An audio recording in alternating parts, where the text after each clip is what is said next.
I was born on the edge of the desert. There is a whole crowd of winds here on this Persian land that are live beings, wandering or settled, wicked or debonair, cheerful or earnest. There are pet winds and there are savage winds. Men know them well and call them by their names. My name is Bardesaba.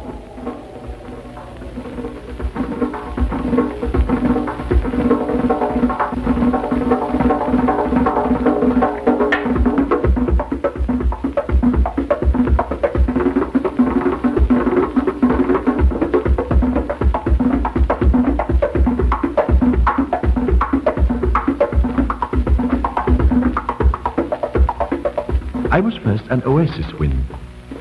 I used to frolic in the places where my father and mother had lived. I cooled myself ruffling palm trees, and when dates grew ripe, I made them drop.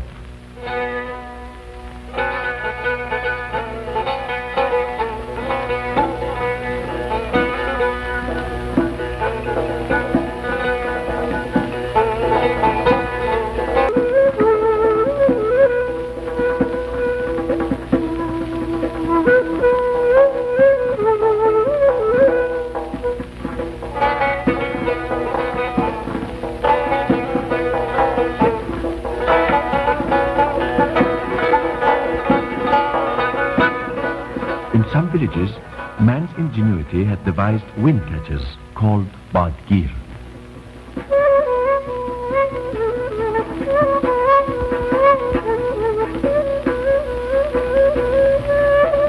When I met with one, I would rush into it, cool the house and come out fraught with family secrets. I deeply felt their sorrows and their loyalty.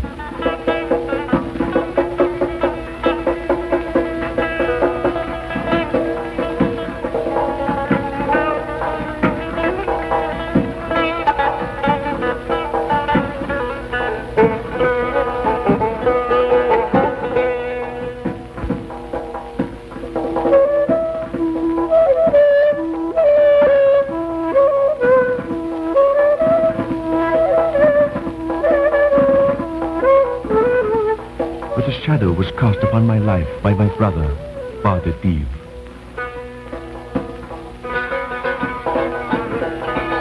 He was much stronger than I and would bully me, constantly repeating, "You poor little local wind, you breathless breeze, you draft."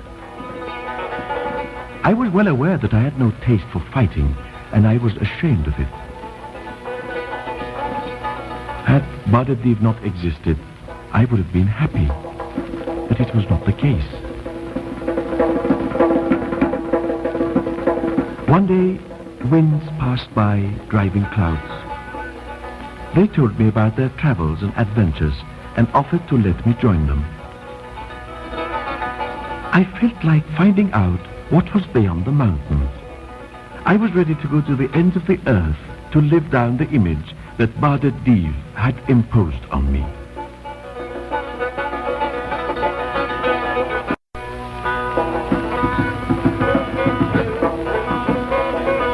They entrusted me with clouds to push, and I drove them forward. But one must know the tricks of the trade. They flee in all directions. They spread out, get torn, and fade away.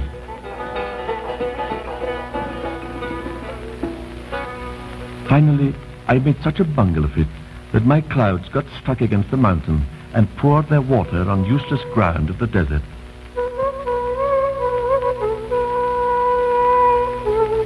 Thinking all about this last water, I felt so sorry for the faraway gardens that had prepared themselves to receive it.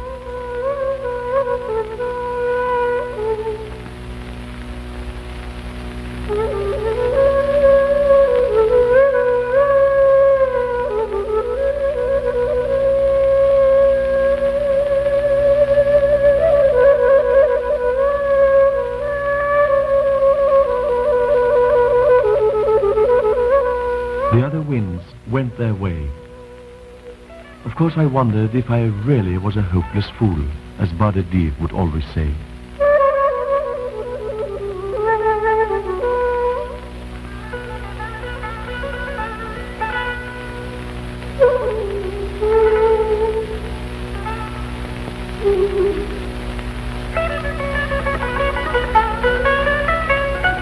I was left alone, turning over and over in my mind the question, was I a fool? At this point, I heard Bardadiv coming. Once again, he mocked me and my sadness. "You idiot," he said. "What are you doing here all by yourself? We've been looking for you everywhere. Pull yourself together and come with us, desert winds. We're tough guys, not little boys. We live as we like, and we do as we please. Look, this country is ours. We have driven the men out of it, and now it really belongs to us. We have a great time shaping dunes and moving them around, and we enjoy smothering cities."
In these places reduced to silence are only hosts and playmates, are reptiles and wild beasts.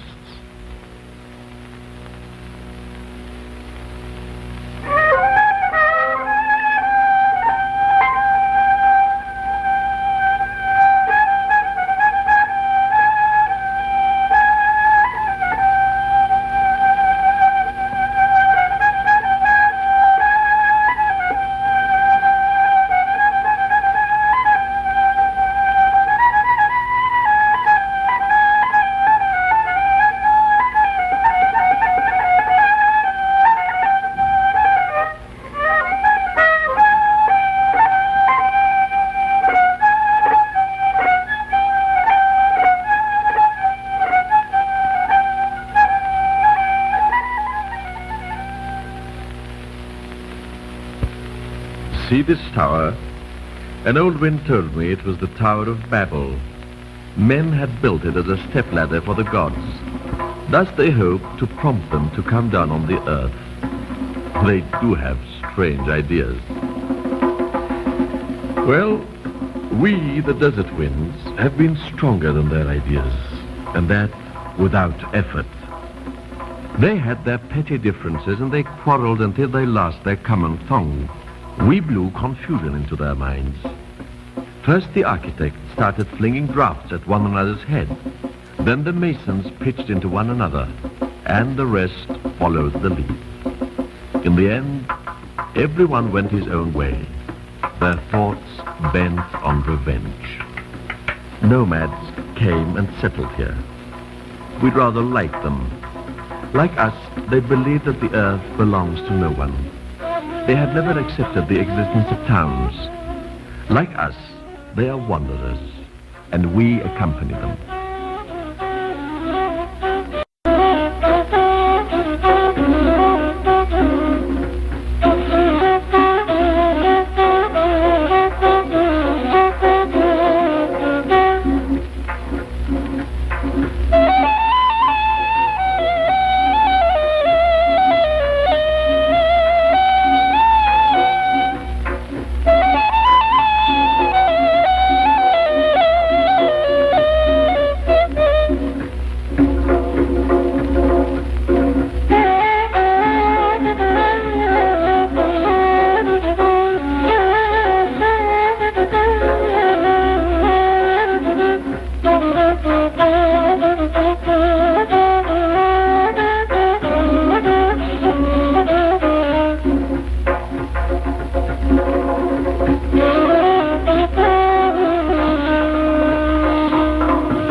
hill, called Susa, is made out of cities we had buried. Recently some people took a fancy to this. To find these cities, they had to dig very deep, so thoroughly had we done the job.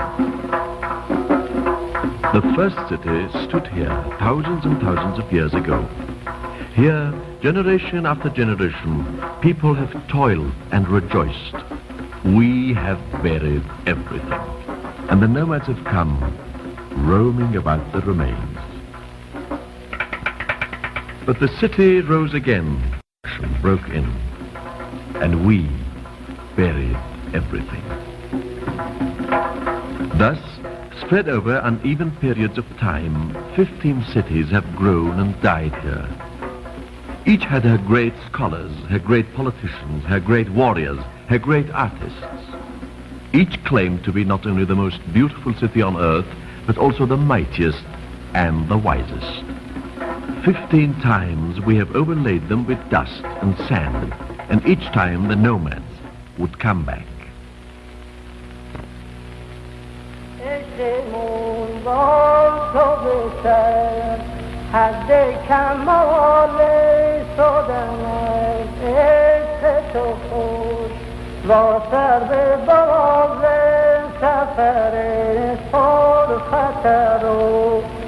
دیر و دراز گل عزیز دل و میگل تش عشق تو به قلب به ما سوزه هم سوزه دل و می هم دل فروزه گل عزیز دل و میگل عشقمون با تو بسر حد کمال شدن از عشق تو خوش طرز وصال گل عزیز دل و میگل عشق تو بای به قلب مول چی پادشاهی که بیاید به نمی خونه گدایی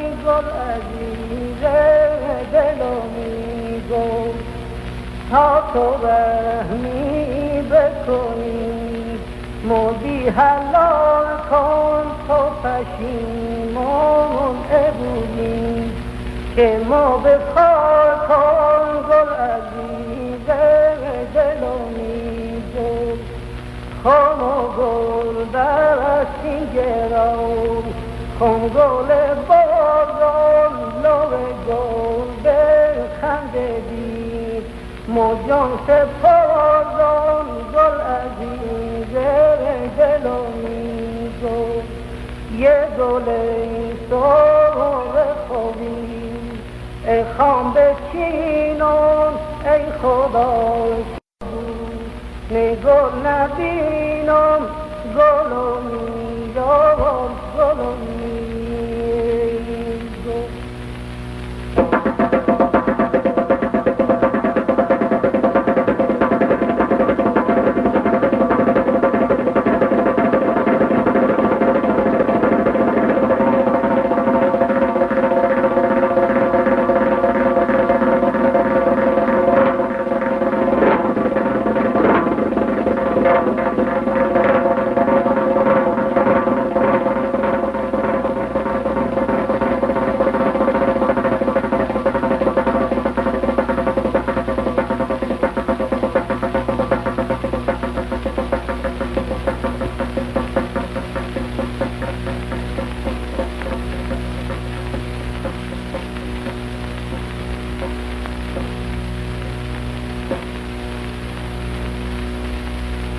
Here, the Persian kings had a vast palace, all in cedar wood, gold and marble. Every wall told of their victories.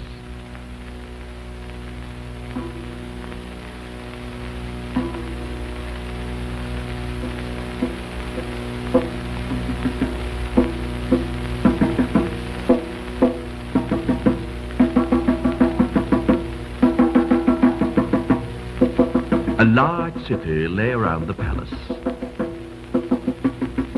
Most of the gold of the time had converged to Persepolis and was used from here to crush the most remote opposition. Yet the sovereigns lived here in quest of purity. But gold had lured them into believing that it could take care of everything. This illusion opened the way to the victorious Greeks. Purity they were not too much concerned with, but they were great sportsmen. Thus, one night, we happened to see Alexander the Great of Macedonia get up from his dinner table and set fire to all these splendors. He was rather a nice man as far as conquerors go, but he was fond of drinking. The story goes that he burnt Persepolis to please some Greek cities, but this is a story for historians. As a matter of fact, we are responsible for it all. To begin with, the fire was a late-night whim, but we blew so hard that the flames died out only when nothing was left to be burnt. Such was their roaring that it drowned the shrieks of the dark crowd, swirling in the jammed streets and alleys. Molten gold dripped from the blazing cornices. Alexander's jolly mates were in tears with laughter. Conquests disrupt the daily routine and the ladies. They had no other purpose. But we did the main part of the job. We blew very, very hard indeed.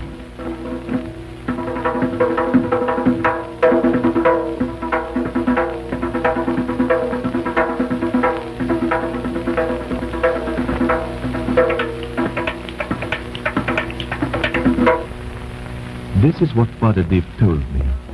But I, Father Sabah, prefer men to ruins, and shyly said so to Bardadiv and the desert winds.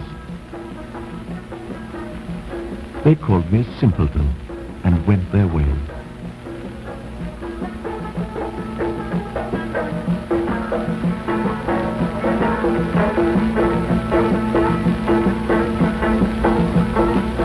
I can't help being attracted to lively villages. I enjoy loving people and helping them. For a while I thought I had found the village that suited me. I grew fond of these people. As it happened, they had a wind who wished to stare as little as possible. I went to see him. He was indeed charming, refined, and a great talker. I made out as if I was an old hand on the road and a great character. I was tempted to stir things up a bit. All was stagnant here. People had to push their own boats.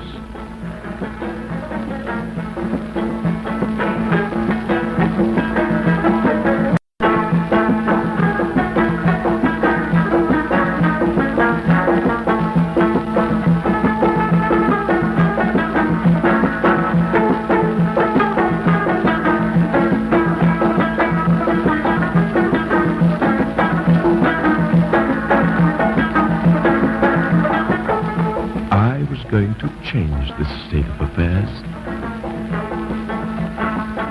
Don't you ever do that, my host cried out.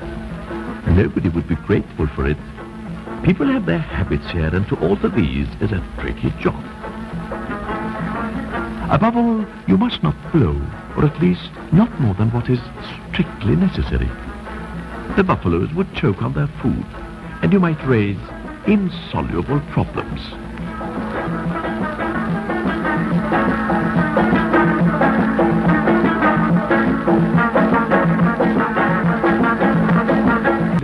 My friend and I were doing nothing but talk. All his life he had longed to travel. He had never seen Isfahan and proposed that we go there together. My heart forgets as easily as it is moved. In spite of all my good feelings, off we went, leaving the villagers without any wind at all. We weren't far from Isfahan when a young man who undoubtedly had a girl in mind entrusted me with this message. O musk-perfumed wind, like the waves of the river Zayandarud, carry my homage to the land of Isfahan, where works of art and gardens intertwine, where the cool breeze of paradise sheds blissful melodies. This message was no lyrical overstatement. I wondered that so large a city had managed to retain the charm of an oasis. The joy and beauty of this city, that even its tragic mementos failed to blare the air and the light.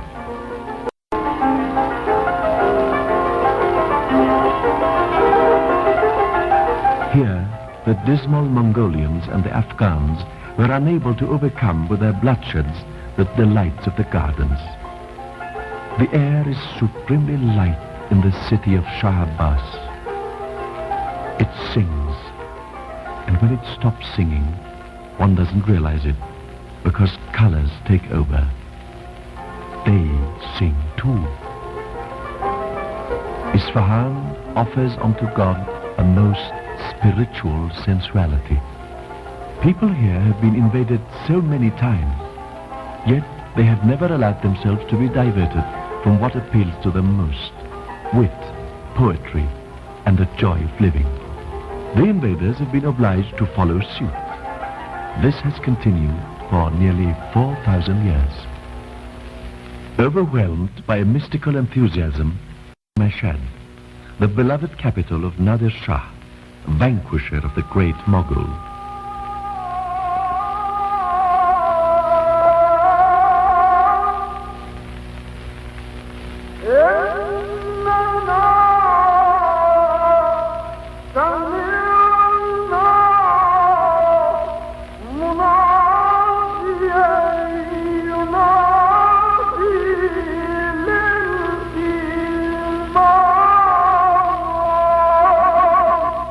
Uncle there, the Muslim wind. He holds his meetings around Imam Riza's tomb. Into the souls of the pilgrims, he breathes loyalty to the dead.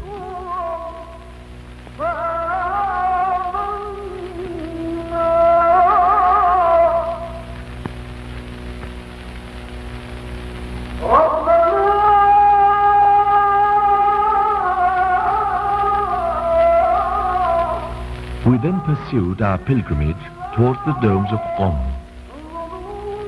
We made it a point to offer our prayers to Masumeh, Imam Riza's sister.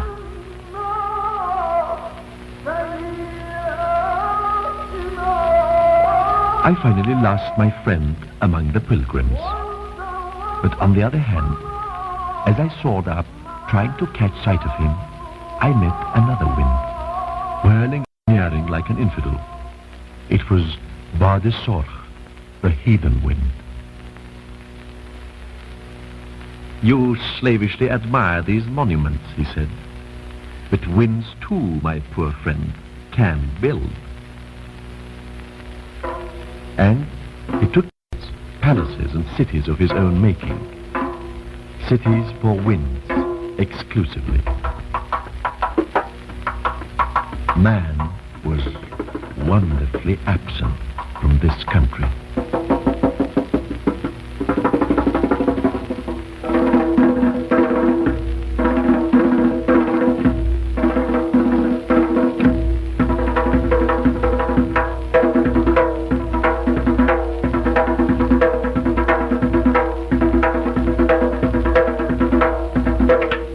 On our way, we saw things that human eye do not often see. A scene from the private life of the wild beasts.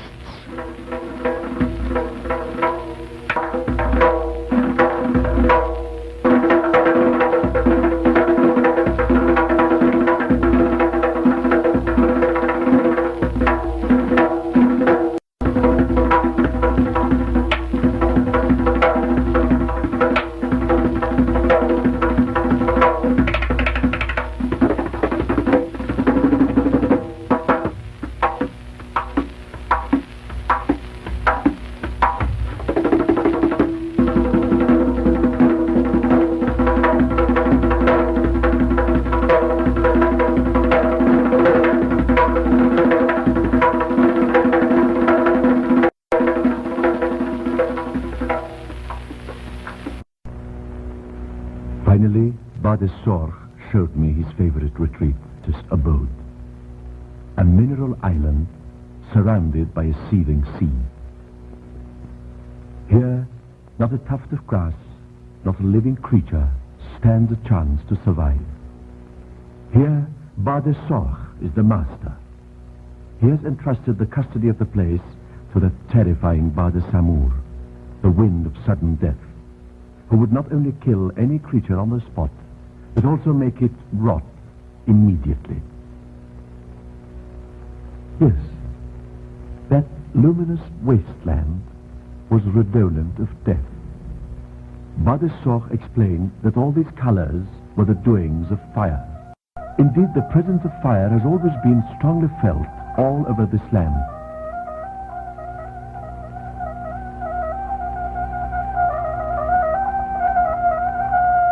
Long ago, the Persians had chosen it as God. Their true descendants have carried on. They long to burn bright and pure. They also worship earth and water. That is why they entrust their dead to these towers of silence, so that earth, water and fire may remain pure, as they themselves strive to be.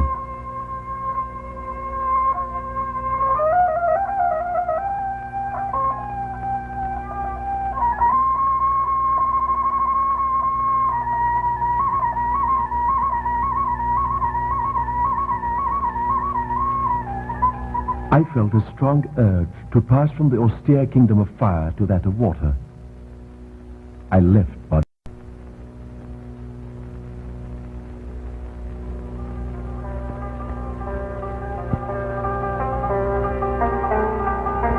These weird and dazzling abstractions. It was the sea approaching at last, with its deeps and its mazes.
As the Persian Gulf turned pink and gold, Bashad, who mows waves and fills sails, welcomed me and showed me how to push boats.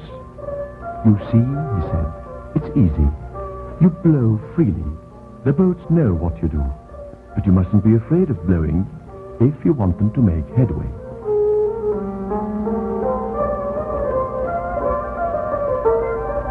I went near the boats, repeating within myself what he had said. As usual, I was afraid not to have enough breath. In spite of my clumsiness, Bashad insisted on my staying with him. He was very proud of his work on the sea. All seafaring rests with me, he would say. All these sails that follow the sea depend on me. But where were all these sails? I hardly saw any. I felt he'd had his time and pitied him. Well, I left him too.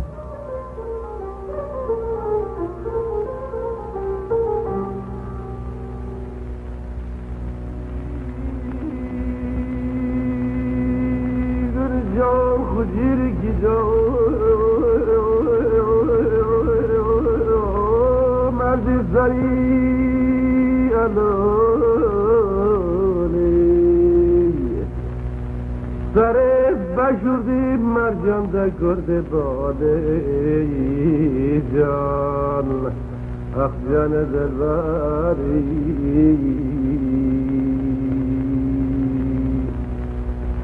میزار بشور خونه دکال جاده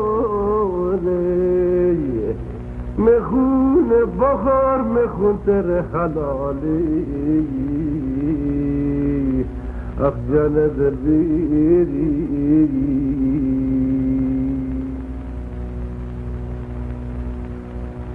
Further away, I caught sight of silhouettes, suggesting a sort of new Persepolis.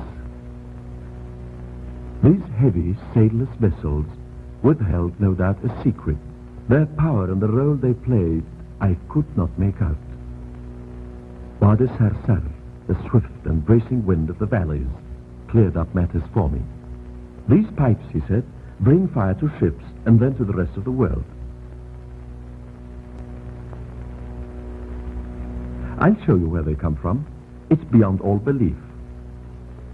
Come with me. It's a long way off.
That's how men have managed to tame the fire they had worshipped.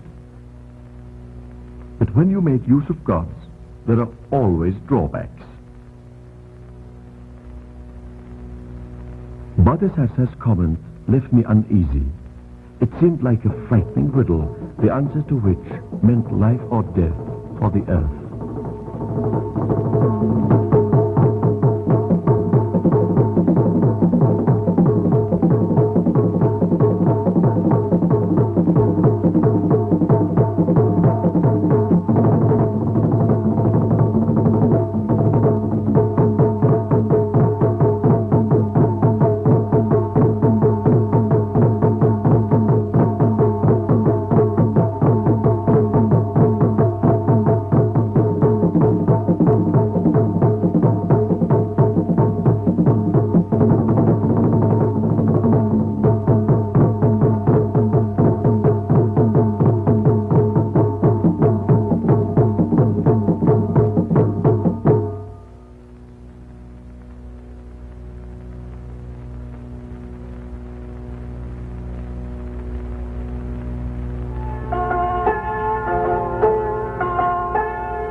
surging from the depth of my being to a world of blissful waters, free animals in moist air, sodden, boundless spaces, glorious flowers, fleshy and fragile, and of men who would have never been reached by the restlessness of fire.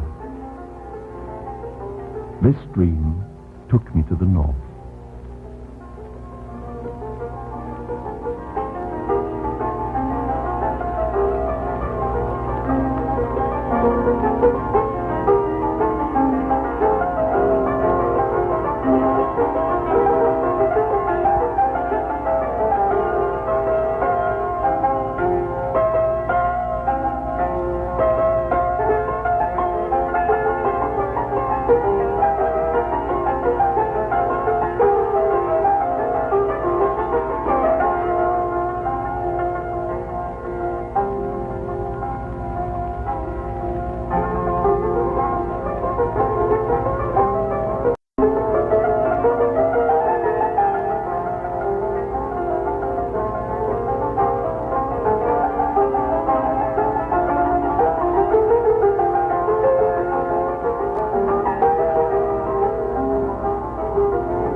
I then reached the roof of the empire.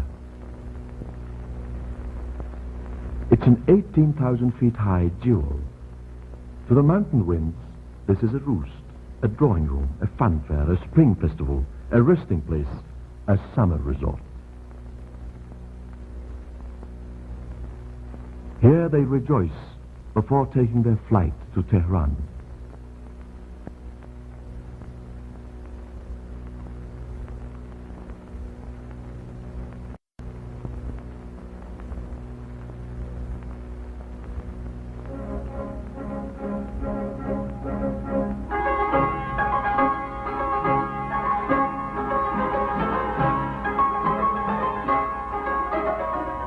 It had never occurred to me that I would one day behold so extensive a city.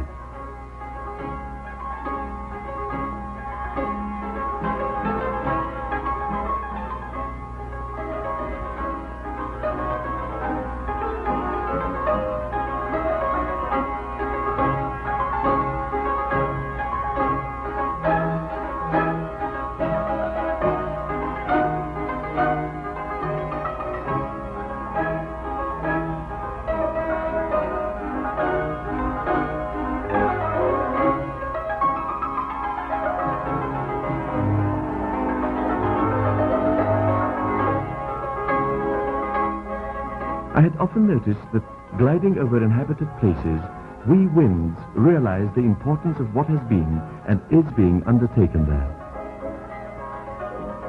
Where does this divination come from? I do not know, but I'm very familiar with it. Here I felt something very old becoming new.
A most amiable stork took the trouble to show me the way to the tomb of the famous Reza Shah.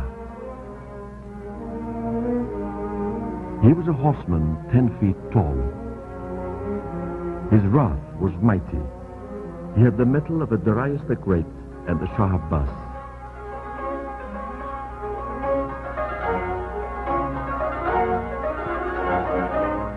Seldom the will of one man has secured, as Reza Shah did, the unity and the survival of a people.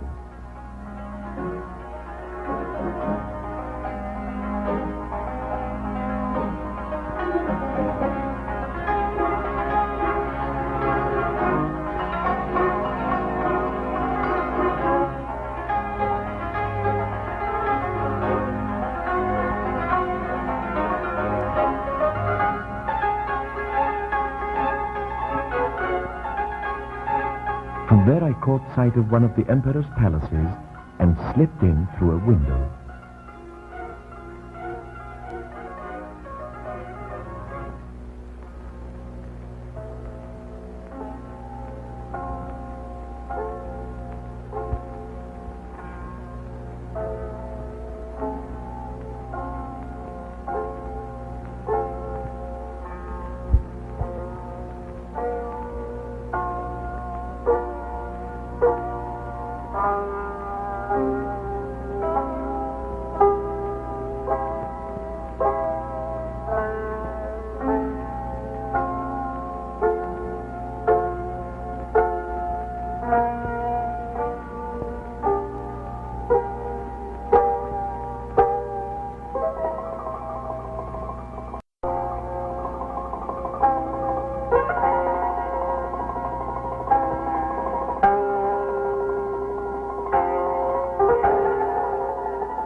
And that, coming from a wind, highest admiration. I didn't quite know the age we were in. No beautiful muslin-veiled Circassians, no scimitar-bearing eunuchs, no fawning ambassadors. Nothing. The palace was impressively empty.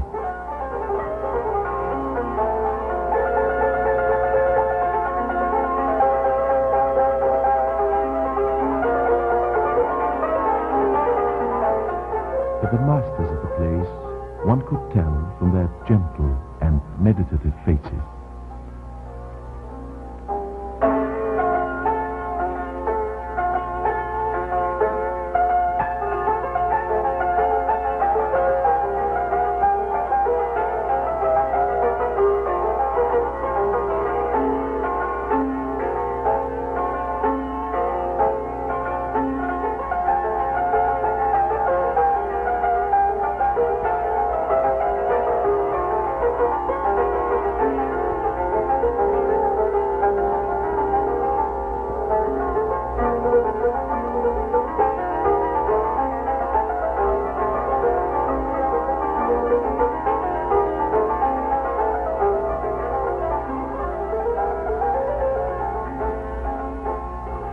Pleasure and activity at their noisiest. A long time I roamed, feeling both attracted and oppressed by the flow of so many destinies huddled together. In the night, I bumped into a wind who apologized courteously and introduced himself. It was the bazaar wind. He was kindly and seemed both mischievous and tired. He looked rather ill. We exchanged a few philosophical remarks, and I told him about the uneasy pleasure I felt being among so many people. Until then, in the places I had haunted, men were scattered. It made them extremely interesting. I understand you well, he answered. I, too, catch myself fostering rustic longings. I was brought up in a village, and for a long time I contemplated going back. But one day you realize that you are intoxicated by the city. She makes you happy and unhappy at the same time. And the truth is, you cannot leave her anymore. You see, I weary my friends all day long with my plans for going back to the sources. But between you and I shall never leave Tehran. I know it too well. However, let me give you this piece of advice. Go to the north and pay a visit to my native province. It lies beyond the Alborz, along the steep. To cross the mountains, the easiest way is to follow the train. I took leave of my obliging friend. The next day I spotted the train and did my best to follow it.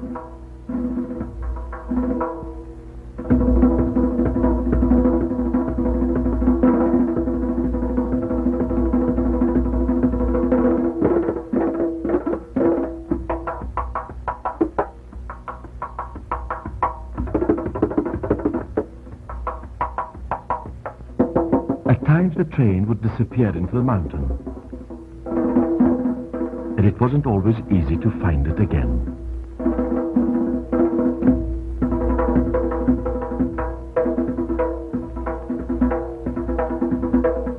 Once I lost trace of it altogether.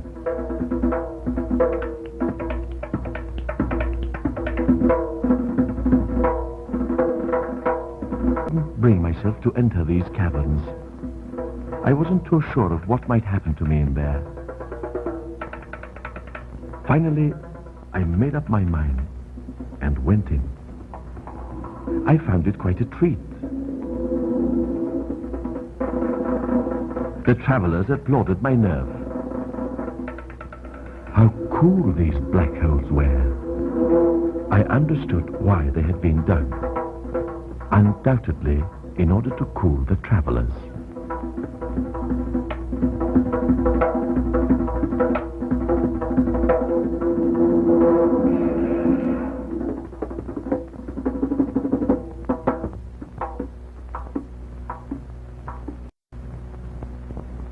bizarre wind had not misled me. I had been around quite a lot, yet I didn't expect such a sight. This province was my dream, nothing less than my dream. It made me feel the world had been molded by sensitive hands, not by elements. The shape of the hills, the setting of the trees, the still waters and the running streams, everything indeed seemed arranged according to the harmony man's heart yearns for. Here, the landscape had been composed by man's tender care and was quite different from those I had flown over until then.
I had wondered for some time whether these mirrors that recall those of the imperial palace were not attempting endlessly to repeat the sky for the pleasure of it, or whether they were pieces in a giant game meant to imitate, through love of sheer beauty, the veins of rain-soaked leaves reflecting the sky.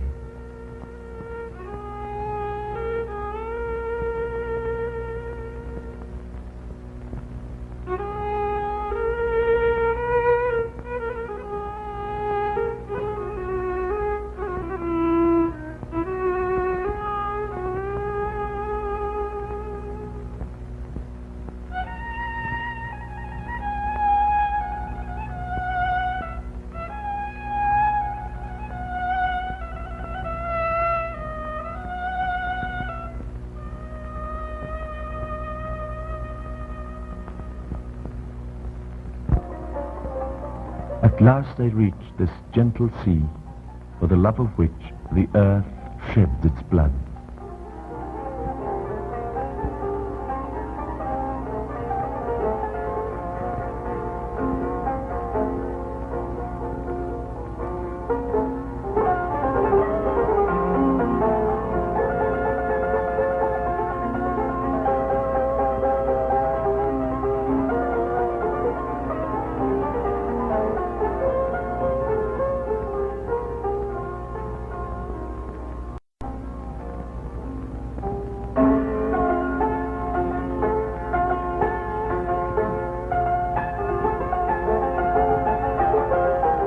Were meant to have a paradise, the Caspian shores would be a variation on it. A paradise of tigers and caviar.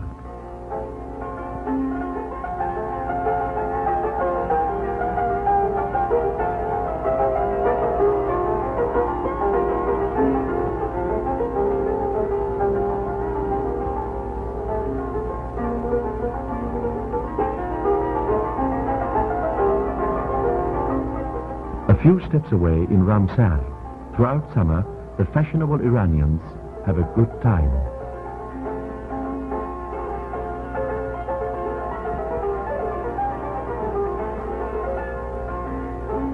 Traveling toward Central Asia, I forgot fire altogether as I rolled with the flocks over the plains. Had I been reasonable, I would have settled down in this blessed land.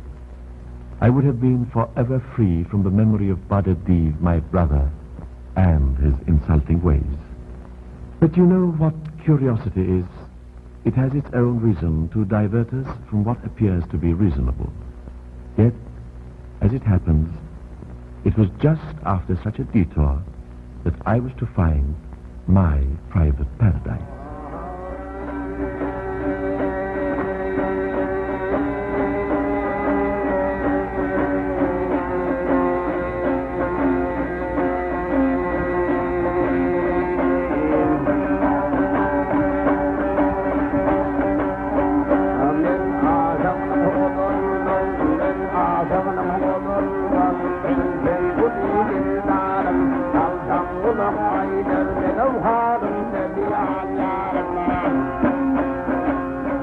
Why these round tent-like huts?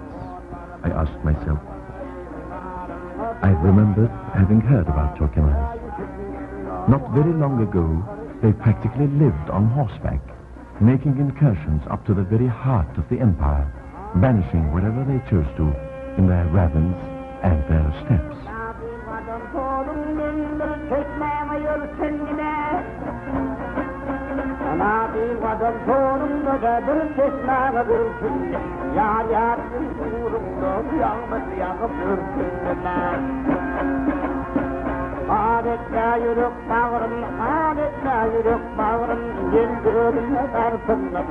So many landscapes had swept by that at a certain point I was unable to remember where I had seen them. Great travelers are well acquainted with this wearing away of memory.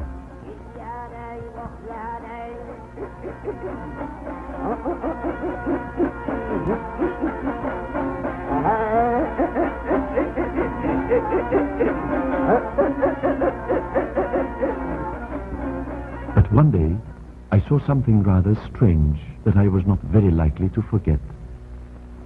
It was a kind of harmless dragon sprawling on a hill.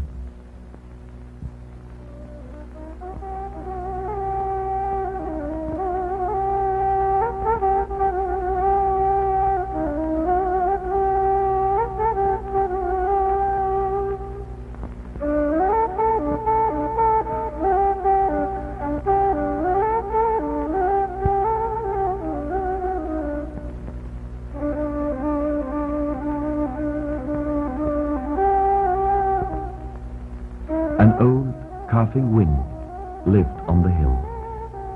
He was a specialist in carpet drying.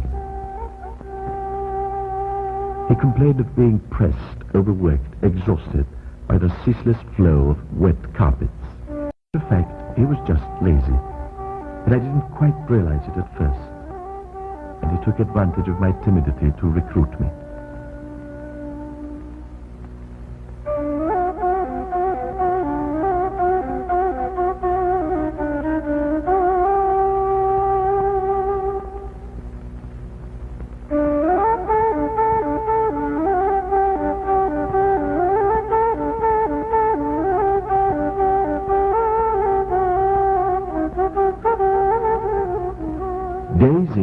days out, I conscientiously dried carpets.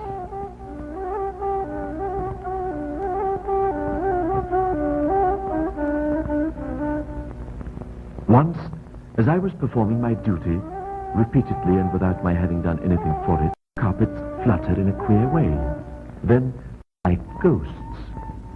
I was pondering upon this phenomenon when a wild burst of laughter behind my back made me turn round, and oh horror, there he was, my brother Bardati, whom I had thought I had done with, shamelessly blowing between my legs. Well, he said, getting on in life? The gentleman dries carpets now. You'll see, you fool. You'll see what happens when I get started and how I am going to shake these idiots.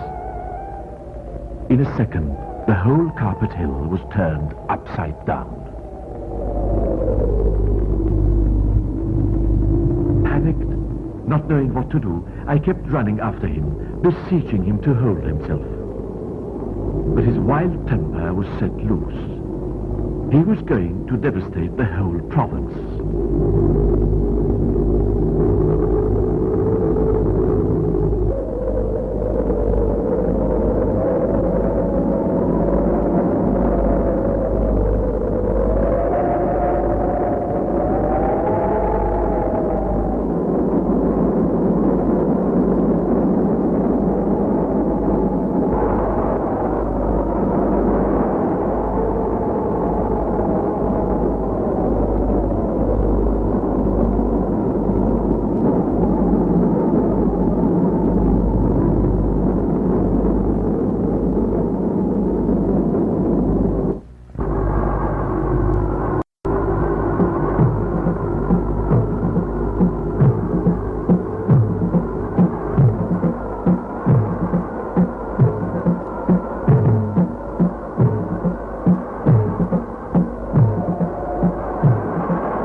Didn't dare to interfere with this havoc.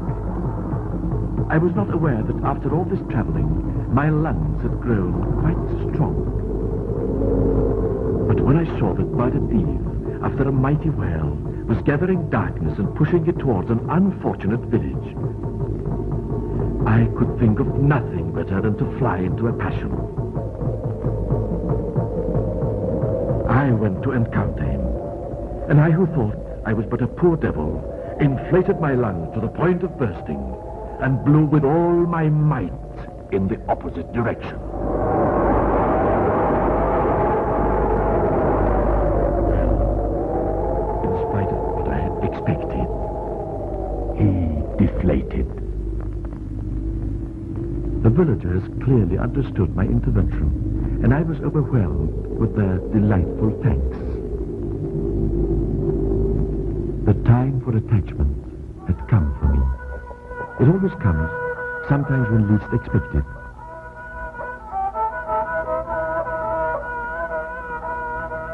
I have found my homeland here, and now my sole concern is to look after the happiness of its inhabitants. I've taken on a helper. She warns me of any danger. In mild cases, I send her where required, and she takes the matter in hand.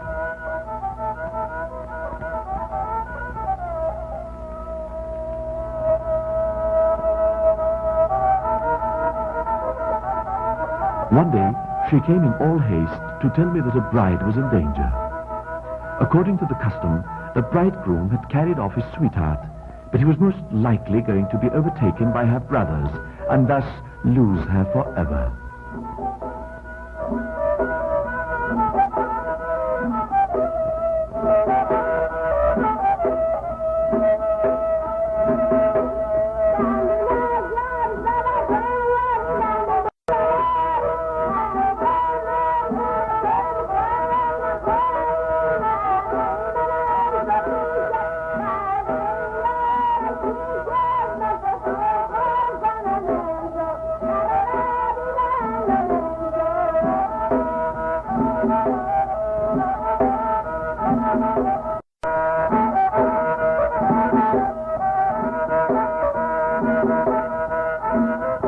I did my best to hold the brothers back.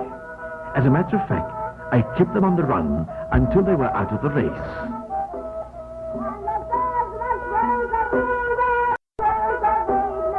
And the fugitives lived happily ever after and had very few children. Since then, I have turned mellow, sheer perfume and music. I have become bardard, the lover's wind. When you see trees stirring gently in a special way, know that it is bardard passing by, urging flowers, bodies and souls to come to life.